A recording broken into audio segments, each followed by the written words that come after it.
overall examination at the beginning. That's there are certain questionnaires and there's certain examination of the whole body. Good treatment plan or an effective treatment plan, like you just asked me, is basically about collaboration. Condition, you have to assess the patient as whole, and upon that whole assessment, that whole history, their whereabouts, their financial conditions, whether they can afford the treatment or not. Medical and radiographic evaluation, like if we are going to remove a wisdom tooth of our patient, or we are going to give a dental implant to our patient.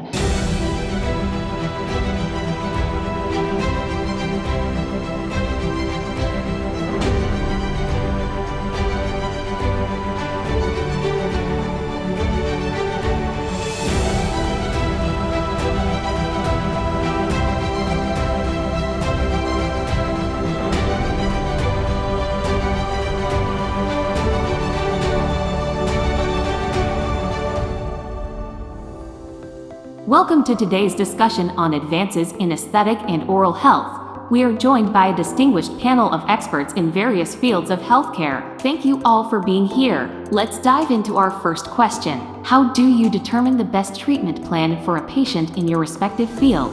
Well, here at Pathodont Polyclinics, we believe in a holistic approach. So whenever a patient, whether it's a patient of dentistry, whether it's a patient for aesthetic medicine, whether the patient is here for the hair loss or a patient for rehabilitation and physiotherapy, the patient is given a holistic overall examination at the beginning. That's, there are certain questionnaires and there's certain examination of the whole body. So that gives us a holistic approach of the patient, a holistic view of the patient.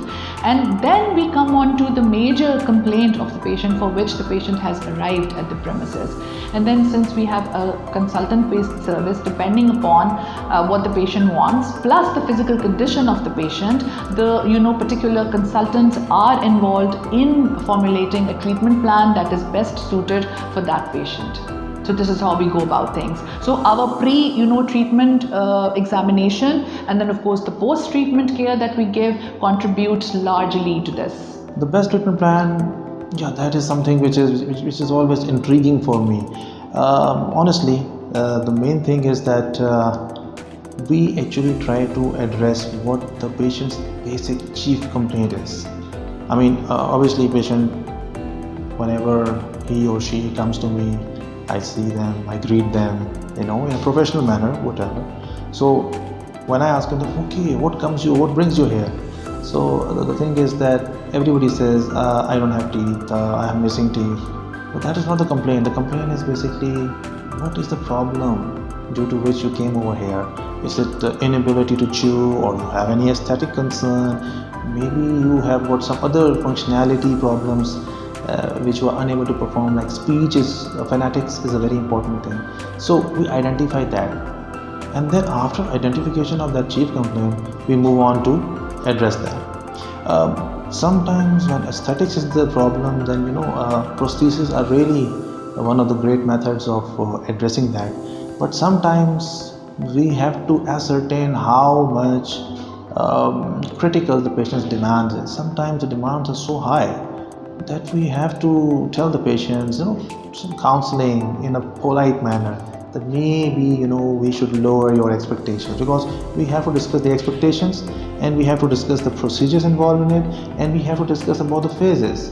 How many phases are going to be there? Because as far as the prosthodontist is concerned, typically there are 3 phases, like pre-prosthodontics. Before the provision of the prosthesis, a few things are supposed to be done, like I told you, like collaboration with the other specialties, specialists, they come over here, they can perform their procedures.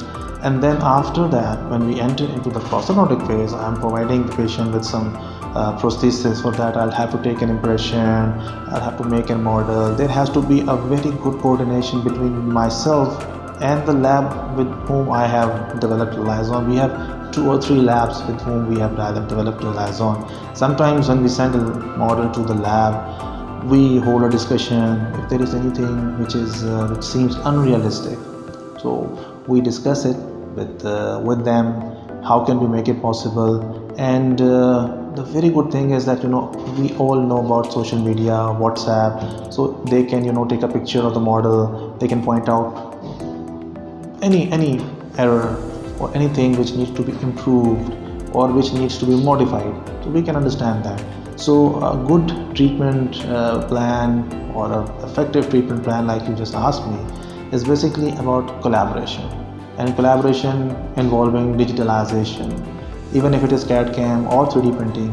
But first of all, we need to sit together, and we need to sit together and see what do we really want from the prosthesis. It should be able to it should be tailored to the basic needs of the patient, whether it's the functionality, speech, mastication, chewing, all those things.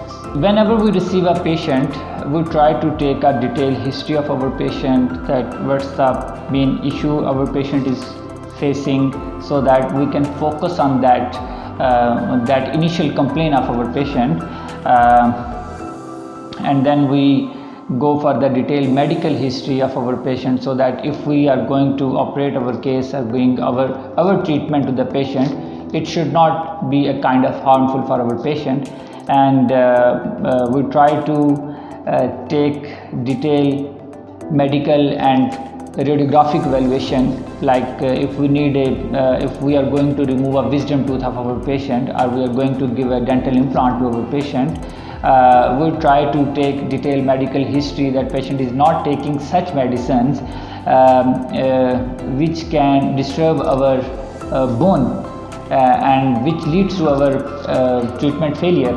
And we try to take multiple x-rays, 3D x-rays, CBCT, so that we can evaluate the bone, we can evaluate the tooth to give our best treatment to our patient. For best treatment plan, the one and the most important thing is your assessment, your detailed assessment of patient, on which you diagnose a patient very correctly. If you will just take a little assessment and you will say like with the little assessment you can go with the good diagnosis, no, this is not possible. Diabetes is like it's like the problem of all the problems, you know. It's like the mother of all problems. And patient, if the patient is diagnosed early with diabetes, patient has to screen their eyes, their kidneys, their feet, and their HbA1c as well. And patient has to control their diabetes at the early stage. We have a lot of improvement in their management options. A lot of advanced technologies are available here nowadays. It's not a problem that will last till life. I can say with command, if the patient is diagnosed early, patient diabetes can be reversed, and we have the tools available here now. Patient just has to be educated, weighed about their diabetes, their diet control, their exercise, and their complications, what will occur with the passage of time. And if they can do it, diabetes is a problem which can be reversed.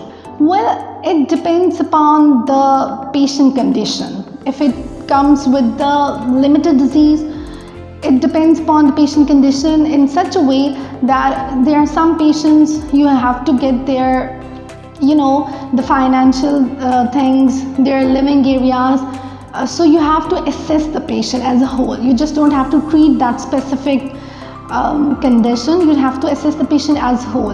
And upon that whole assessment, that whole history, their whereabouts, their financial conditions, whether they can afford the treatment or not. So I basically personalize or customize the treatment plan for a patient as a whole. What best suits for him, what suits the most for him. So regarding the treatment planning, it's not one way. So treatment has to be 360 degree. We involve our patients in the treatment planning. If the patient is a minor, we involve the guardian in that. We collaborate with other specialties if the patient need any other procedure to be done, and also if there are any laboratory procedures, we discuss it with the patient, the pre-operative assessment and the operation. After that, the treatment is done, and then after, the post-operative management is also done. Treatment planning is done accurately and according to patient's need. What are the most common challenges you face in achieving optimal patient outcomes? Challenges in facing optimal patient outcomes? Well, I would speak from Pakistan's perspective. The problem over here is people's mind is not too much prevention oriented. While the latest techniques, the latest treatment regimes are all more prevention oriented and more regenerative in their nature. So this is a challenge where convincing the patients to go for the prevention when they might not agree to do so. That is very challenging of how the team deals with it. And sometimes in the current scenario and considering the local economic situation which is present at the moment, it's very challenging to sometimes not do the optimum treatment for the patient just because patient is not convinced to have any preventive procedure, or the patient cannot afford the preventive procedure. So this is one of the challenges. And secondly, then there are so many things which are actually, they have become SOPs, like standard operating procedures internationally, but in Pakistan, because of certain biases against them, and there is a certain mindset in which those SOPs cannot be incorporated completely over here. So we have to modify and tweak them, which sometimes can compromise the outcomes of that particular treatment. So these are challenges that we are facing on daily basis. A few challenges that we face on daily basis in our dentistry are basically patients with financial issues, high expectations of our patient, and sometimes patients have lack of knowledge regarding the procedure, and they have heard a lot of stories regarding the procedure from someone who is not even a doctor. So to face such patient, first we have to educate them regarding the patient, and then we have to give our best to the patient so that they can get satisfied, and we are giving our best at this Pathodont clinic. Challenges we face over here is the first challenge that we usually face is the compliance of the treatment. Patients are usually, we give the patient treatment, but the lack of compliance is usually the thing we face in our day-to-day practices. And the second thing is the follow-up visits. So these are two the most important challenges we face in treating our patients. Regarding the challenges, there are many challenges which we face day to day. There are some patients, they have very unrealistic expectations, so we have to deal with that. There are, at this time, the financial constraint, that's a very huge problem which we face daily. So we have to keep these things in mind, the treatment planning and the procedure of the patient. So that's how we deal with it. A good assessment, you have to evaluate patient completely. You have to take all the tests, all the like you may say the labs values you have to take in patients and in first session, and after that you would be able to diagnose patient properly. Once you make your diagnosis proper, then your treatment plan would be as smooth as you can say. Like you have to just after that you have to just go with the little flow, and the patient contribution will give you maximum results. Most important challenges are, we can divide it into 2 or 3 things. Some factors are related with the patients, some factors are related with the dentist, of course, which we are, and some of the factors are related with the lab with whom we are collaborating. And that is something which is very important, because at the end of the result that we are going to deliver to the patient is not going to be done by the lab technic or lab tech person or the technician, but it's going to be by the dentist, the consultant. So ensuring what does the patient want, the dentist understands that, and then making sure that whatever has been prescribed to the lab, the lab person, he also understands what the dentist wants. And then when it is received, the job has been received back by our Pathodont clinic, we first of all analyze it. And when I see something which is not there and the patient was asking for that, so I'll have to send it back. But that creates a bit of burnout, something like that. But if that burnout takes place at the end of the patient, it becomes a very difficult situation for us. So for me, this is the main concern, that the patient should be satisfied. And if I feel personally that the patient's demands are way beyond the realistic demands, so some sort of counseling in a polite manner. Sometimes I also refuse to say, okay, oh, fine, you are saying whatever you are saying, you might be right, but what we are providing you is an artificial replacement. It can never be a substitute for something that was natural. You might not be able to feel the same sensations. There will be some difference. But I've seen so many people wearing complete dentures, upper and lower. They live in the villages. They are eating so many things. I mean, you talk about meat, you want to talk about chicken, even fruits and vegetables, everything they are eating, and they are happy people. So, if they can do it, you can also do it. But it all depends on patient's perception and the level of accommodation that they have, because there is a difference. Differences of personality, differences between the gender as well. Sometimes gender makes a difference, and sometimes it's an overall impact on the personality. This is a very tricky question, this is something which people don't understand. Diabetes, as I've already told you, like, it's a problem which needs education awareness. The challenges which I am getting on my everyday routine is their lack of education regarding diabetes, how to manage it at their homes. They don't know what to eat and what to eat, what to eat and what they don't eat. Healthy food, and the definition of healthy is another issue here. Healthy means, here obesity is a problem which we used to say that this guy or this girl is a healthy one. It's not healthy, because we have to change the definition of healthy from obesity, and the screening as well. The early screening is so important, because this is a problem which is almost silent, and patient don't have any idea about whether the patient is diabetic or not. In Pakistan, the problem is because we have the top prevalence of diabetes in the world. We have the highest prevalence in the world now, and this is all because we don't have any idea that people are having diabetes, and they are not aware of it. We have a very strong family history. We have a very lazy history as well. We eat not healthy stuff here. We don't exercise, unfortunately, and all these factors usually can go and increase the chances of having diabetes.